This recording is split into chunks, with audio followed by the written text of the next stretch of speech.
Let's continue our discussion on the phase response. We were looking at implications of group delay, and we saw that the output is a delayed version of the input and the group delay being n minus 1 by 2. Therefore, if you want to align the filtered output to the input, you have to advance the output by n minus 1 by 2 samples, so that you can align that with the input, or equivalently delay the input by n minus 1 by 2 samples, so that you can compare the unfiltered input with the filtered counterpart. We were looking at this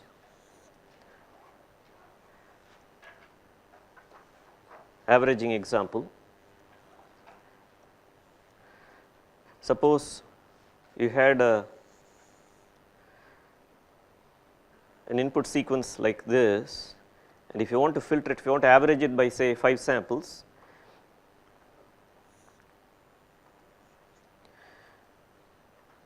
remember when you are going to convolve the input sequence with a filter, if this were the averaging filter, and if this is say 1 by 5, remember when we convolve, we first make this as k, the dummy index, and then we reflect this. Therefore, after reflection,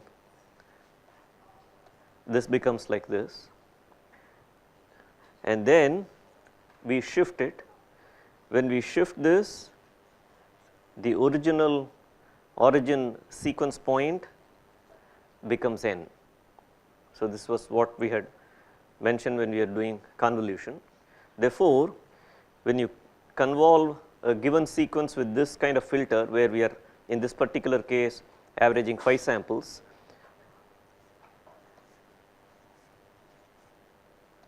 if this is the averaging filter, this is the point at which the output is taken.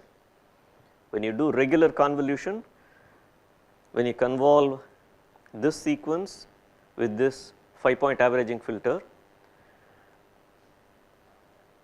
for this position of n, you will get one number, and this number that you get by averaging 5 contiguous samples is assigned here. However, intuitively you feel that you should assign it to the center sample. Therefore, you take the output and then advance it by n minus 1 by 2 samples if you want to get rid of the group delay introduced by the filter. That is all. When you do the actual filtering, the output is assigned to this particular sample. And if you want to align the filtered and the unfiltered sequences, you have to shift by n minus 1 by 2 samples and then compare, and then you can see the difference between the two. For the FIR filter case, which is what we have been considering, we started off with imposing linear phase, and then we had to solve that equation and get non-trivial solutions, and the solutions that we got were alpha equal to n minus 1 by 2, and each of each of n was each of cap n minus 1 minus little n. So, we had alpha equal to n minus 1 by 2, and then each of n was each of n minus cap n minus 1 minus little n, and this was plus or minus. For types 1 and 2 it was plus, even symmetry. For types 3 and 4 it was minus, which was odd symmetry. So, this gives rise to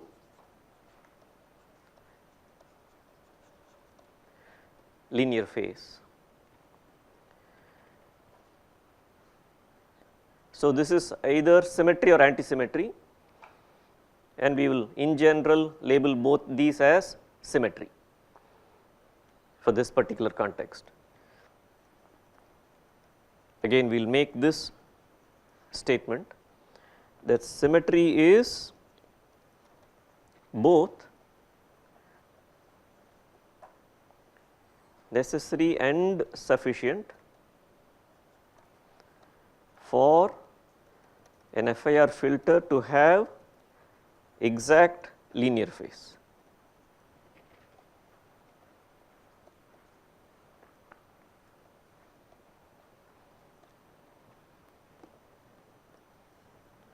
Symmetry is both necessary and sufficient for an FIR filter to have exact linear phase. What about the IIR case? Let us get a feel for that. Let us consider the ideal low pass filter minus pi to pi, and then you have cutoff minus omega c and plus omega c. So, this is h of e to the j omega, which is the frequency response of an ideal low pass filter, and then we know that this impulse response is sine omega c n by pi n.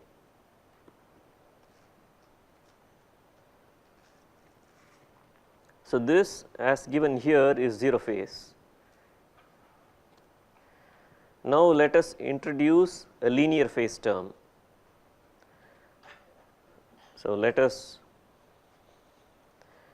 introduce a linear phase term like this, and this slope is minus alpha omega. Therefore, we now have h of e to the j omega as e to the minus j alpha omega times 1 between minus omega c and plus omega c. So, this is e to the minus j alpha omega for mod omega less than omega c and 0 otherwise. So, this in turn means that the corresponding impulse response is h of n minus alpha, which turns out to be sine omega c.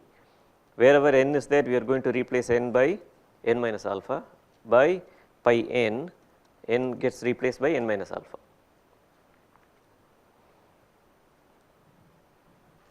All right.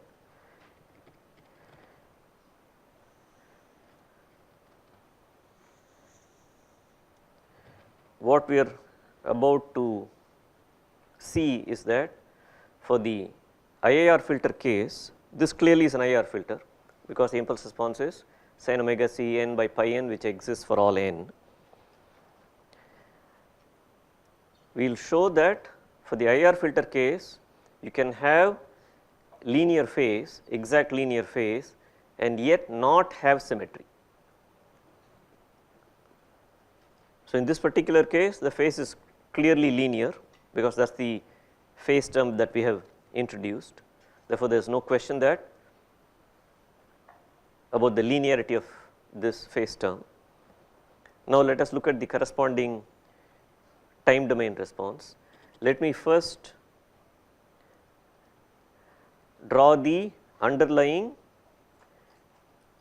continuous time envelope of the sink and then mark out samples.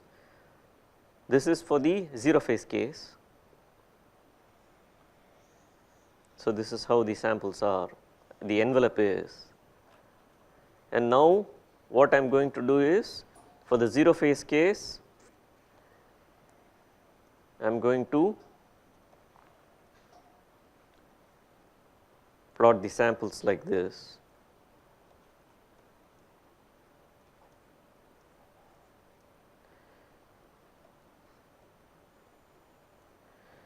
Clearly, in this case, there is symmetry, and there is symmetry about n equal to 0.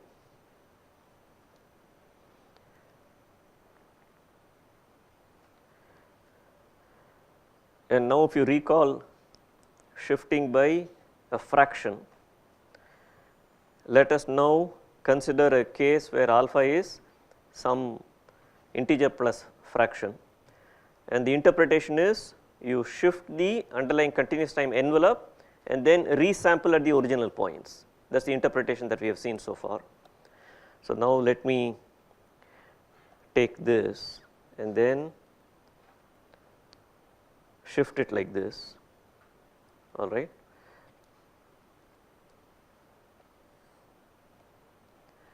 So, I need to shift this also.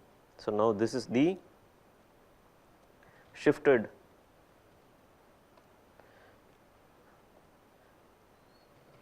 envelope,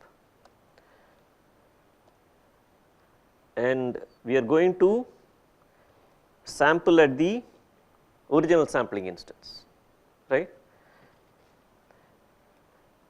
And now if I do that, remember I have retained the original sampling points, therefore, this sample value is this sample value is really this, and this sample value is this.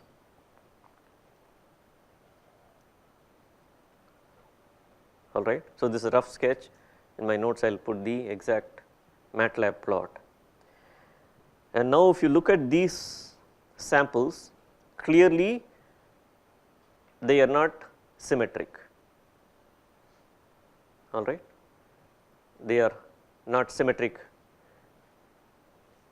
at all, and yet this filter has exact linear phase, because this is what we started off with. We imposed e to the minus j alpha omega, and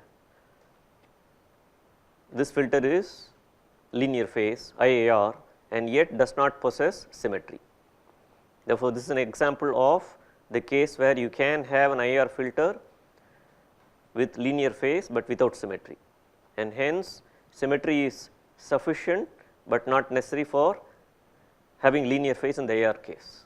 For certain values of alpha, clearly this will be symmetric. For example, if alpha were an integer, then all you are doing is you are taking the original sink and then shifting it by integer samples, and hence it will be symmetric about that shift. Okay. So, if alpha were an integer, this will still possess symmetry, because all you are doing is taking the original sequence that was centered at the origin and shifting it by some other integer samples, and the new shift point will be the point of symmetry. Is there any other case for which you can still have symmetry?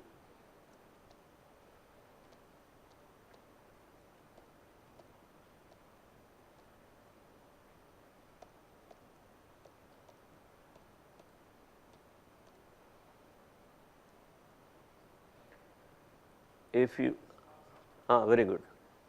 If you shift it by integer plus half sample, then the sequence will still be symmetric.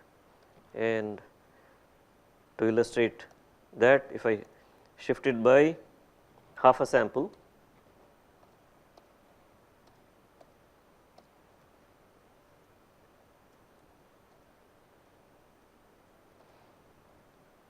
here I have shifted it by half sample, and now if I take the samples, I will get samples like this, and this will still be symmetric, except that the point of symmetry will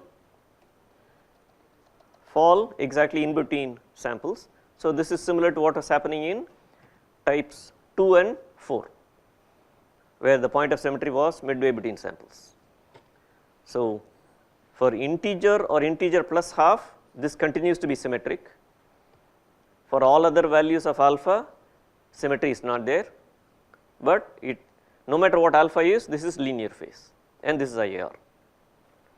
So, this is an illustration of the fact that symmetry is sufficient, but not necessary for linear phase for the IIR case.